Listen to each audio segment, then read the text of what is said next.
Imagine the Ottoman Empire in the 19th century. It's vast, stretching from the Balkans in Europe all the way to North Africa and the Middle East, but this once mighty empire was in trouble. For decades it had been losing territory, its economy was struggling, and its political control was weakening.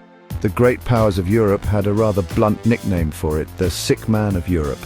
They watched its slow decline with a mixture of pity and greed, like vultures circling a wounded animal. Everyone was wondering who would get the biggest piece when the empire finally collapsed.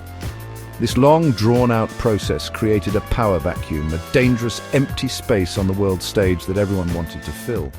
This weakness was especially felt in the Balkans, a region in southeastern Europe under Ottoman rule. Here, a powerful new idea was catching fire: nationalism.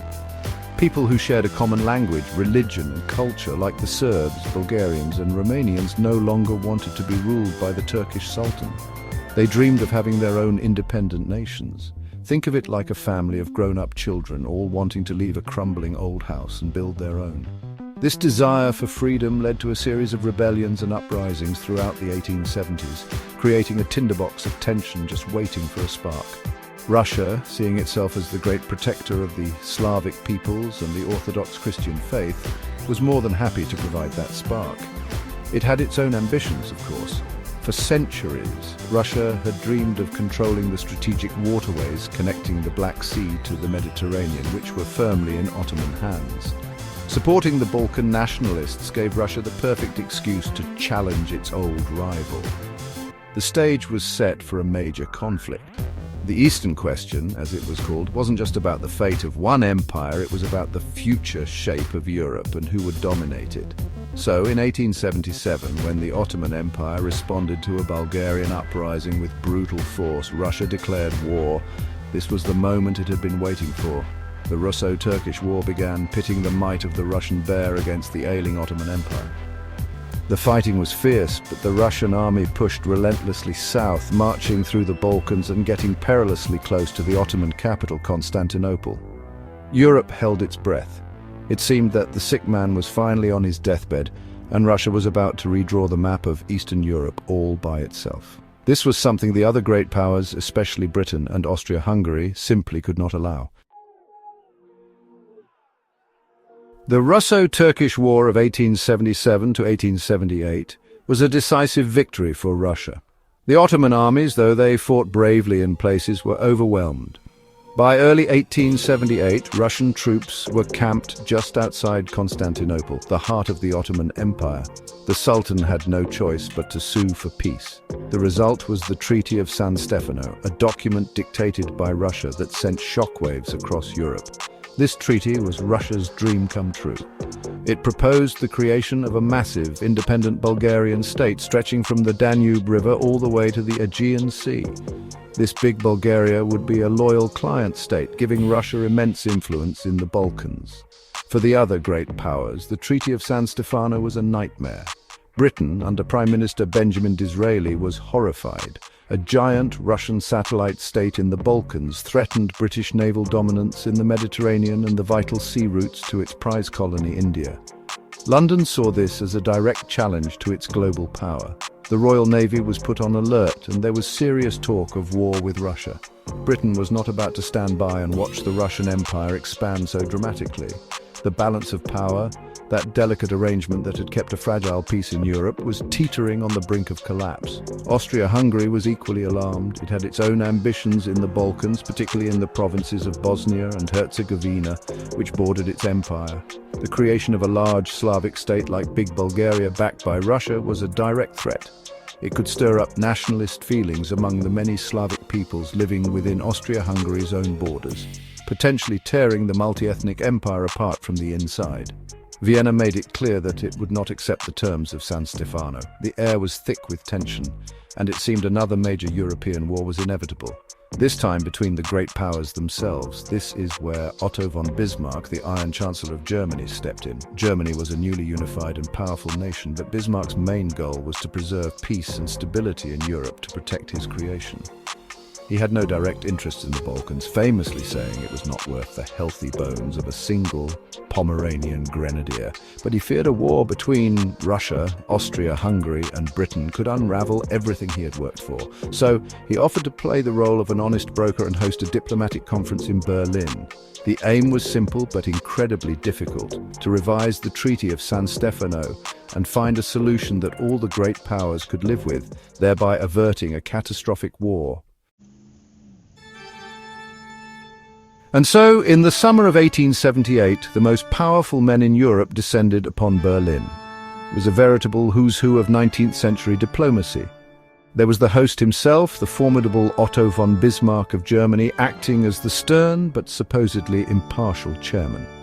From Britain came the shrewd and determined Prime Minister, Benjamin Disraeli, ready to defend the interests of the British Empire at all costs. Representing Austria-Hungary was the suave foreign minister, Gyula Andrássy, who was determined to curb Russian influence and expand his own empire's reach into the Balkans. It was a summit of giants, a high-stakes poker game where the chips were territories and the future of nations. The Russian delegation arrived feeling cheated. They had won the war against the Ottomans decisively, only to have their victory prize, the Treaty of San Stefano, snatched away from them. Their main goal was to salvage as much as they could from their original treaty, hoping to maintain a strong Russian presence in the Balkans. The Ottoman representatives, on the other hand, arrived in a position of complete weakness.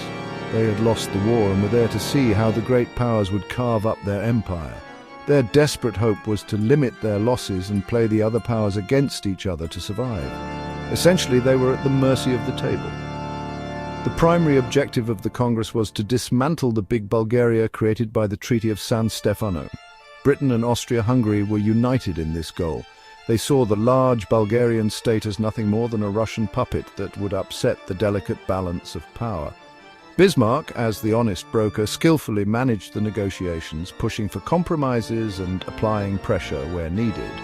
His aim was not to create a perfectly fair settlement, but rather one that would prevent his allies, Austria and Russia, from going to war with each other, which would force Germany to choose a side and shatter his intricate alliance system. The negotiations were intense, filled with backroom deals, whispered threats and grand pronouncements. Disraeli argued forcefully for British interests, while Andrássy maneuvered to secure a prize for Austria-Hungary.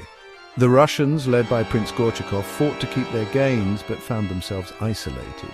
Bismarck controlled the agenda, steering the discussions towards a solution that would primarily benefit Germany by keeping the peace. The fate of the Balkan peoples themselves was often a secondary concern. This was a conference about the interests of the great powers, first and foremost. The map of Europe was about to be redrawn, not by war, but by the stroke of a pen in a Berlin palace. The final agreement, the Treaty of Berlin, was a classic great power compromise. The most significant change was the fate of Bulgaria. The big Bulgaria from the Treaty of San Stefano was torn apart. It was divided into three pieces: a much smaller, semi-independent Principality of Bulgaria, a semi-autonomous province called Eastern Rumelia that remained under Ottoman control, and a large chunk of territory, Macedonia, that was handed straight back to the Ottomans. This was a huge victory for Britain and Austria-Hungary, as it severely curtailed Russian influence in the region. Russia felt humiliated. They had won the war, but lost the peace, and their dream of a Balkan satellite was shattered. Each of the great powers walked away with something. Britain, in a secret deal made just before the Congress, secured the island of Cyprus from the Ottomans, strengthening its position in the eastern Mediterranean. Austria-Hungary was given the right to occupy and administer the provinces of Bosnia and Herzegovina, a major territorial gain that fulfilled its Balkan ambitions but also planted the seeds of future conflict. Germany, Bismarck's Germany, got what it wanted most: peace. The immediate threat of a major European war had been averted. The Ottoman Empire, the sick man, survived, but only just. It lost significant territory but was propped up as a buffer against Russian expansion. However, for the people living in the Balkans, the Congress of Berlin was a source of deep frustration.